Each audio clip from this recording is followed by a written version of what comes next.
السلام عليكم ورحمة الله. وعليكم السلام. نحمد الله تعالى ونصلي على رسوله الكريم. أعوذ بالله من الشيطان الرجيم. بسم الله الرحمن الرحيم. ولا تركنوا إلى الذين ظلموا فتمسكم النار. صدق الله العظيم. বাংলাদেশ খেলাফত মজলিস পাবনা জেলা শাখা কর্তৃক আয়োজিত আজকের এই গণসমাবেশে উপস্থিত সংগ্রামী সভাপতি, উপস্থিত বাংলাদেশ খেলাফত মজলিসের সংগ্রামী মহাসচিব সহ কেন্দ্রীয় নেতৃবৃন্দ, উপস্থিত বাংলাদেশ খেলাফত মজলিস ও সহযোগী সংগঠন সমূহের জেলা শাখা ও তৃণমূল পর্যায় থেকে সমবেত নেতৃবৃন্দ, সংগ্রামী জেলার দায়িত্বশীল কর্মী ভাইয়েরা, সর্বস্তরের পাবনা জেলাবাসী, আমি সর্বপ্রথম আজকের মঞ্চে দাঁড়িয়ে মহান আল্লাহ পাক রব্বুল আলামিনের দরবারে শুকরগুজারি আদায় করছি, যিনি বাংলার মানুষের বুকের উপর জগদ্দল পাথরের মতো চেপে বসা স্বৈরাচারী ফ্যাসিবাদী শেখ হাসিনা সরকারকে উৎখাত করে এদেশের মানুষকে মুক্ত বাতাসে নিঃশ্বাস গ্রহণ করার সুযোগ করে দিয়েছেন। ফালিল্লাহিল হামদু আলা যালিক।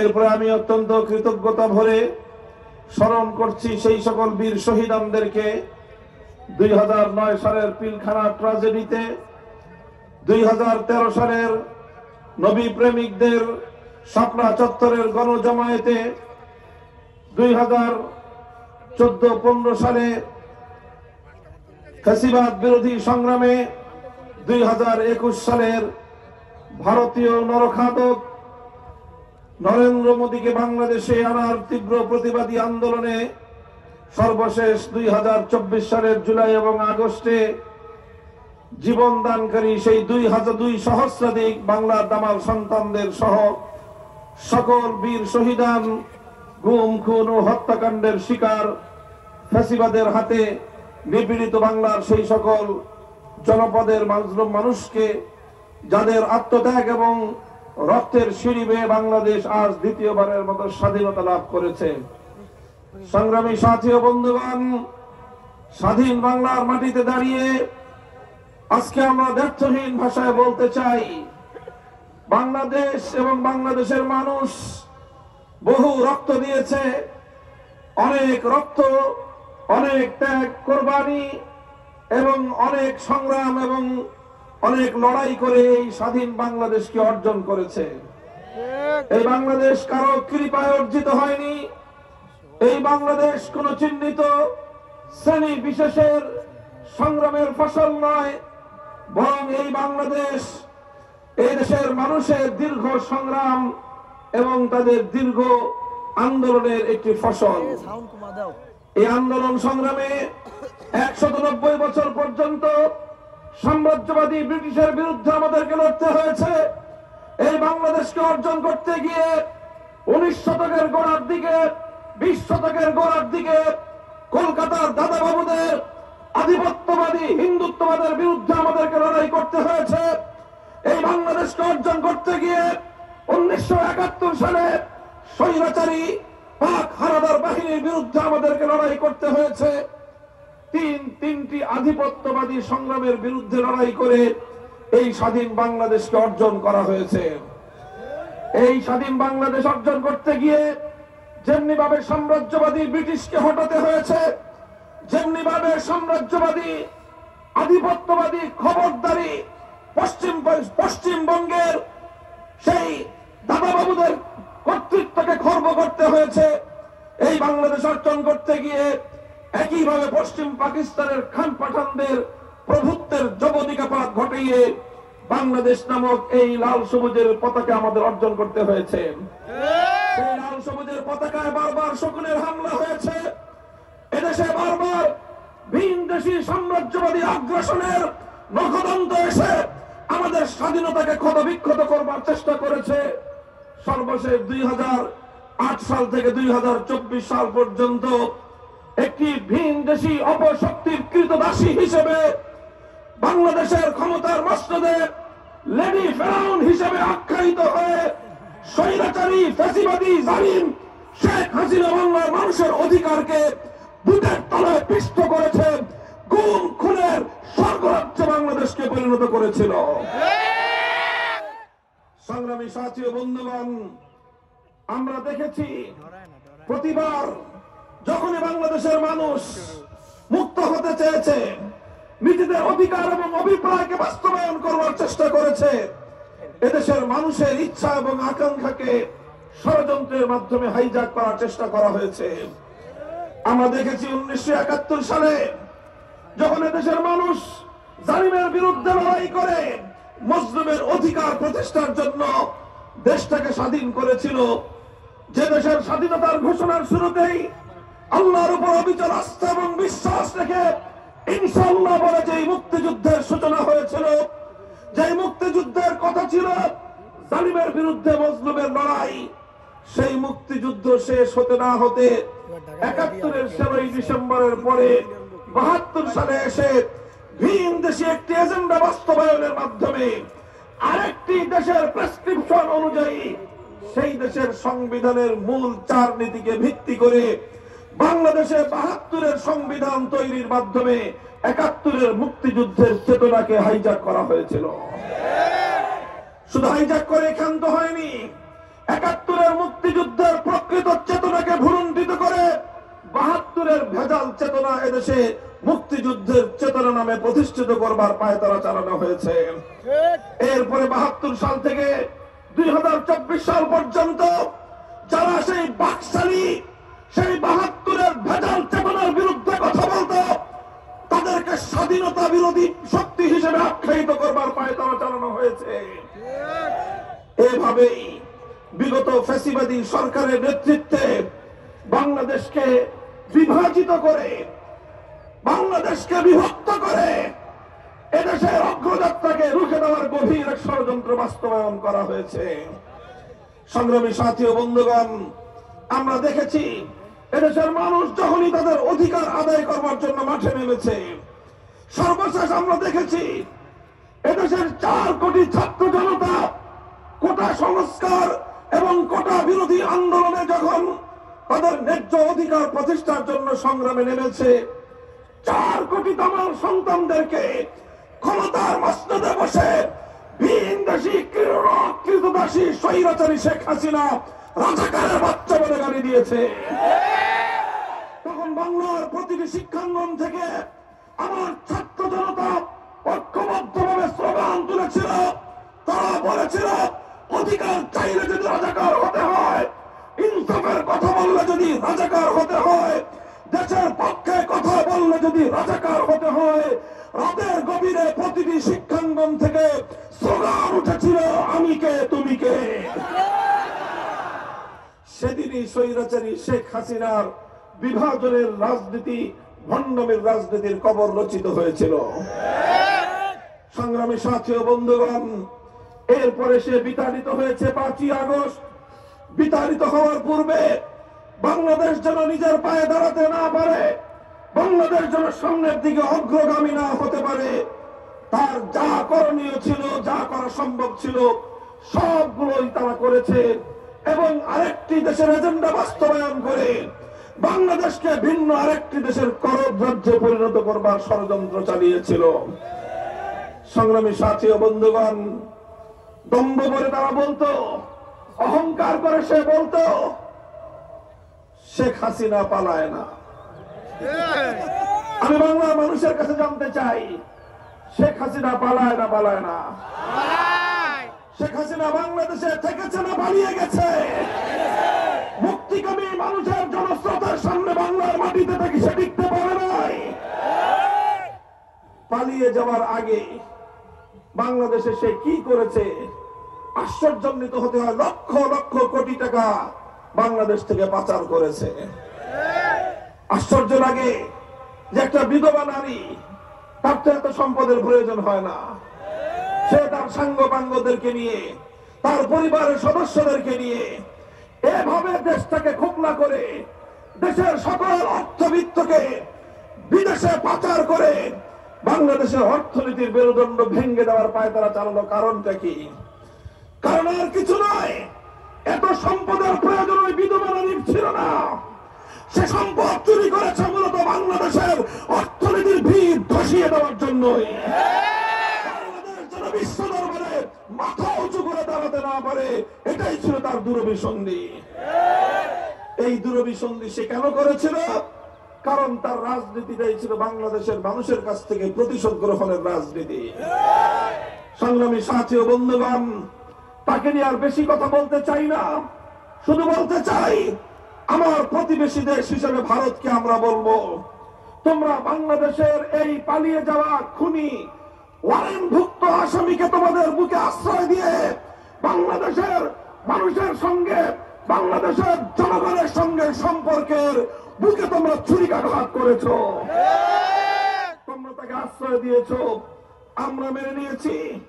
তোমরা সেখানে তাকে বধূর মতো আপ্যায়ন করছো, সেটাও আমরা মেনে নিয়েছি। কিন্তু সেখান থেকে আমার বাংলার স্বাধীনতার বিরুদ্ধে, এদেশের মানুষের অধিকারের বিরুদ্ধে ষড়যন্ত্র করবে, বাংলার মানুষ সেটা বরদাস্ত করে দেবে না। আমরা ভারত রাষ্ট্রকে বলতে চাই, বিগত এই 5ই ফেব্রুয়ারি ভারতের মাটিতে বসে ভারতের প্রযুক্তিকে ব্যবহার করে বাংলাদেশের পলায়নকারী স্বৈরাচারী শেখ হাসিনা বাংলাদেশের অভ্যন্তরে বিশৃঙ্খলা সৃষ্টি করবার জন্য বাংলাদেশের বিরুদ্ধে প্রতিহিংসামূলক যে বক্তব্য প্রদান করেছে, তার বক্তব্যকে কেন্দ্র করে নতুন করে গোটা বাংলাদেশে আবার অস্থিতিশীলতা তৈরি হয়েছে। এর দায় শুধুমাত্র শেখ হাসিনা এবং তার দল আওয়ামী লীগকে নয়, বরং রাষ্ট্র হিসেবে ভারতকেও তার দায় বহন করতে হয়। আমরা জানতে চাই, আমাদের পার্শ্ববর্তী প্রতিবেশী দেশ হিসেবে তোমরা বাংলাদেশের সঙ্গে সম্মানজনক কূটনৈতিক সম্পর্ক রাখতে চাও কি চাও না? পরিষ্কার জবাব দিয়ে দাও। মনে রেখো, শেখ হাসিনার যুগের নতজন পররাষ্ট্রনীতি বাংলাদেশে আর কোনদিন ফিরে আসবে না। সর্বশেষ কথা আওয়ামী লীগকে নিয়ে, আমার যারা আওয়ামী লীগের রাজনীতি করতেন, আমার আপনাদেরকে নিয়ে বড় দুঃখ হয়, আফসোস হয়। আপনারা আরো বড় আশ্চর্য লাগে যখন দেখি আপনারা আগামী দিনে আবার আওয়ামী লীগের রাজনীতি করবার স্বপ্ন দেখেন। আপনাদের তো লজ্জা থাকা উচিত। আবার ওই নেত্রীকে নিয়েই সামনে আগানোর দুঃস্বপ্ন আপনারা দেখেন। এতটুকু আত্মমর্যাদা যদি আপনাদের থাকতো, আপনারা এই কাজ ভুল করতেন না। আমি বলি, বাংলাদেশে এরকম গণ আন্দোলনের মুখে, গণমানুষের চাপের মুখে ক্ষমতা ছাড়তে বাধ্য হয়েছেন ইতিপূর্বে আরো অনেকেই।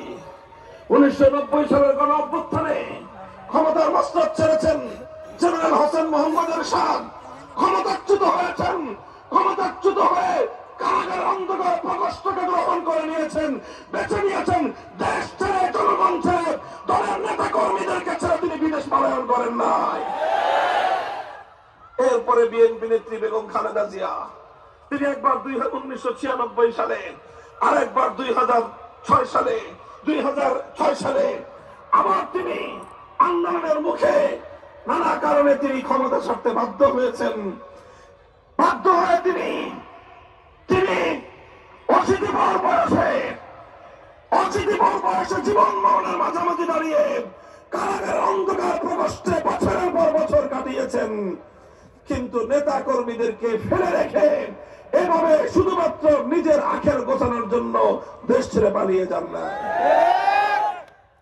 আওয়ামী লীগের নেতা কর্মীরা, তোমাদের নেত্রী কামটা করলো কি? বলো, কি কাজটা তোমাদের নেত্রী করলো? তোমাদের কথা দুইবার ভাবে নাই। সে ভেবেছে তার পুত্র জয়ের কথা, সে ভেবেছে তার কন্যা পুতুলের কথা, সে ভেবেছে তার বোন রেহানার কথা, সে ভেবেছে তার ভাগনা ববির কথা, সে ভেবেছে তার ভাগ্নি টিউলিপের কথা। সে পরিবার ছাড়া দেশের মানুষের কারো কথা ভাবে নাই। তোমাদের কথা ভাবে নাই। 14টা লাগেজের কথা ভেবেছে। পালানোর আগে 14টা লাগেজ ভরে নিজের যা কিছু দরকার সব গুছিয়ে নিয়ে হেলিকপ্টারে করে দাদার দেশে চলে গেছে। আওয়ামী লীগ এদেশে কি করবে দুইবার ভাবে নাই। সে জানতো এদেশে তার পতন ঘটবে, সে আগে থেকে আজ করতে পেরেছিল তাকে পালিয়ে পালিয়ে যেতে হবে। এজন্য পালানোর আগে তার পরিবারের প্রত্যেকটি সদস্যকে সে নিরাপদ জায়গায় পৌঁছে দিয়েছে। আর তোমাদের ছাত্রলীগ, যুবলীগ, আওয়ামী লীগের মাঠ পর্যায়ের নেতা কর্মীদেরকে সে জনরোষের মুখে ঠেলে দিয়ে নিজ এবং নিজের পরিবারের শেষ চিন্তা নিয়েই সে দেশ ছেড়ে পালিয়েছে। এইরকম ভীরু কাপুরুষ একজন নেতার নেতৃত্বে কোন আত্মমর্যাদা সম্পন্ন রাজনৈতিক নেতা কর্মীরা রাজনীতি করতে পারে না।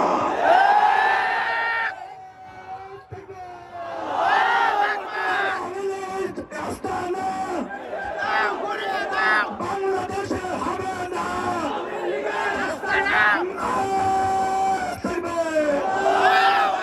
সাথী ও বন্ধুগণ, এবার আমার মূল কথায় সংক্ষিপ্ত ভাবে বলতে চাই, অনেক ত্যাগের কোরবানির মাধ্যমে, অনেক ষড়যন্ত্রকে মোকাবেলা করে শেখ হাসিনা এবং আওয়ামী লীগের বিভাজনের রাজনীতির মুখে চুনকালি মেখে দিয়ে বাংলার দামাল সন্তানেরা ঐক্যবদ্ধ রাজনীতির মঞ্চ তৈরি করেছিল। এই মঞ্চে ছিল যেমনি ভাবে স্কুল, কলেজ, ইউনিভার্সিটির ছাত্ররা, এই মঞ্চে উপস্থিত ছিল আলিয়া মাদ্রাসার শিক্ষার্থীরা। এই রাজপথে আমার প্রতিটি কওমি মাদ্রাসা থেকে দামাল সন্তানেরা বুক চিতিয়ে রাজপথে নেমে এসেছিল।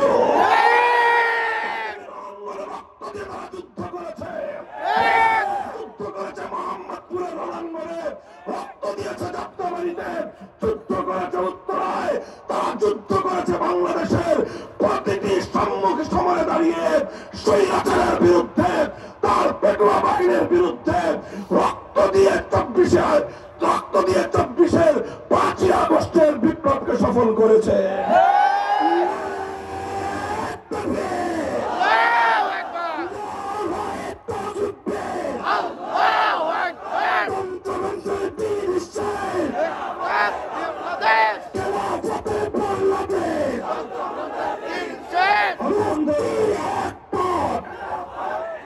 অত্যন্ত দুঃখ এবং পরিতাপের সঙ্গে বলতে হয়, শেখ হাসিনার কাঁধে যে ভূত সওয়ার হয়েছিল, সেই ভূত শেখ হাসিনার কাঁধ থেকে নেমে মনে হচ্ছে বাংলাদেশে নতুন কারো কারো কাঁধে ভর করেছে। আবার তারা তৌহিদি জনতাকে কটাক্ষ করে বিভাজনের রেখা টানতে চায়। পরিষ্কার ভাষায় বলে, বাংলাদেশের ইসলাম এবং স্বাধীনতা এক সূত্রে কথা। বাংলাদেশের স্বাধীনতা এবং ইসলাম এক সূত্রে গাথা। এদেশের ইসলাম যদি আক্রান্ত হয়, স্বাধীনতা বিপন্ন হবে। যারা বাংলাদেশে ইসলামের শত্রু, তারাই স্বাধীনতার দুশ্মন। যারা বাংলাদেশের ইসলামের বিপক্ষ, তারাই স্বাধীনতা বিরোধী অপশক্তি। ইসলাম নিয়ে কোন কটাক্ষ স্বাধীন বাংলার মাটিতে বরদাস্ত করা হবে না। এদেশের তাওহীদি জনতার তোপের মুখে ইসলাম, আল্লাহ পাক রব্বুল ইজ্জত এবং তার মহানবী মুহাম্মদুর রাসূলুল্লাহ সাল্লাল্লাহু আলাইহি ওয়াসাল্লাম মহাগ্রন্থ আল কোরআনুল কারীমের বিরুদ্ধে কটূক্তি করে এদেশে ইসলাম বিরোধী চরম বিতর্কিত তসলিমা নাসরিন বিতাড়িত হয়েছে। তাকে নতুন করে পুনর্বাসন করবার কোন ষড়যন্ত্র বাংলাদেশ মানবে না। সংগ্রামী সাথী ও বন্ধুগণ, একই সঙ্গে আমরা বলতে চাই, বাংলাদেশ এবং ইসলাম একই সূত্রে গাথা। 24 জুলাই আগস্টের বিপ্লব যেভাবে আমাদেরকে দেখিয়েছে কিভাবে ঐক্যবদ্ধ হতে হয়, আমরা দেখেছি বাংলাদেশের রাজপথগুলোতে আমাদের সন্তানেরা তারা বুলেটের মুখে স্লোগানে স্লোগানে রাজপথ উত্তাল করে তুলেছে, রক্ত দিয়েছে, জীবন দিয়েছে, রাজপথ ছেড়ে পালিয়ে যায় নাই। যখনই নামাজের সময় হয়েছে, আমাদের সেই সংগ্রামী বীর ছাত্র জনতা রাজপথে দাঁড়িয়ে আজানের আওয়াজ, আল্লাহু আকবারের ধ্বনিতে আকাশ বাতাস মুখরিত করেছে। সেই রাজপথ, যেই রাজপথে আবু সাঈদদের রক্ত রঞ্জিত হয়েছে, যে রাজপথে জীবন দিয়েছে মীর মুগ্ধরা, সেই রাজপথে দাঁড়িয়ে আমার ছাত্র জনতা সারিবদ্ধ হয়ে জামাতের সাথে নামাজ আদায় করে আল্লাহর দরবারে রাজপথকে তারা সেই জায়নামাজ বানিয়ে আল্লাহর দরবারে সিজদা লুটিয়ে পড়েছে। তারপর পর সেখানে আল্লাহর কাছে হাত তুলে চোখের অশ্রু ছেড়ে সাহায্য কামনা করেছে। আমার আল্লাহ সাহায্য করেছেন, বলেন কথা ঠিক কিনা? আল্লাহর সাহায্যে অবশেষে 5ই আগস্ট বিপ্লব সফল হয়েছে। কাজেই বাংলাদেশের এই বিপ্লবের কথা ভুলে গেলে চলবে না। 5ই আগস্টের বিপ্লবের পর দুপুর 2টো থেকে 3টা পর্যন্ত টেকনাফ থেকে তেঁতুলিয়ায় মুসলমানদের জনপদে অবৈধভাবে গড়ে ওঠা ভাস্কর্যময় প্রতিটি মূর্তি ভেঙে গুড়িয়ে দেওয়া হয়েছে। কিন্তু হিন্দুদের কোন মন্দিরে কোন উপাসনালয়ে ফুলের টোকা দেওয়া হয় নাই। এখান থেকে আগস্ট বিপ্লবের প্রকৃত চিত্র পাওয়া যায়। এই বিপ্লব ছিল অসাম্প্রদায়িক বিপ্লব। এই বিপ্লব ছিল এদেশের ধর্মপ্রাণ মুসলমানদের তাওহীদি চেতনার বিরুদ্ধে প্রচলিত ষড়যন্ত্রের বিরুদ্ধে বিপ্লব। এই বিপ্লব ছিল সাম্প্রদায়িক সম্প্রীতির বিপ্লব। জাতি ধর্ম বর্ণ নির্বিশেষে প্রতিটি ধর্মাবলম্বীদের অধিকার আদায়ের বিপ্লব। সংগ্রামী সাথী ও বন্ধুগণ, সর্বশেষ উদাত্ত আহ্বান জানাতে চাই, আগামীর বাংলাদেশ ইসলামপন্থীদের একটি মজবুত ঐক্যের মাধ্যমে সকল বিদেশি শক্তির ষড়যন্ত্রকে মোকাবেলা করে তাদের রক্তচক্ষুকে উপেক্ষা করে একটি ইসলামী বাংলাদেশ গড়ে তুলবার জন্য ঐক্যবদ্ধ রাজনৈতিক মঞ্চ আমরা দেখতে চাই। নেতৃবৃন্দ, আমরা কাজ করছি। যদি এদেশের ইসলামপন্থী নেতৃবৃন্দ, আলেম সমাজ ঐক্যবদ্ধ হয়ে আপনাদের কাছে উদাত্ত আহ্বান জানায়, আপনারা যেমনি ভাবে ফ্যাসিবাদের বিরুদ্ধে ঐক্যবদ্ধ ছিলেন, আগামীর সেই বাংলাদেশ গড়বার জন্য এদেশের ইসলামী নেতৃত্বকে সহযোগিতা করবেন তো ইনশাআল্লাহ? মনে রাখবেন, আমরা যে বৈষম্য বিরোধী বাংলাদেশ গড়তে চাই, এই বৈষম্যহীন বাংলাদেশ মানব রচিত তন্ত্র মন্ত্র দিয়ে পূর্ণাঙ্গ বাস্তবায়ন করা সম্ভব হবে না।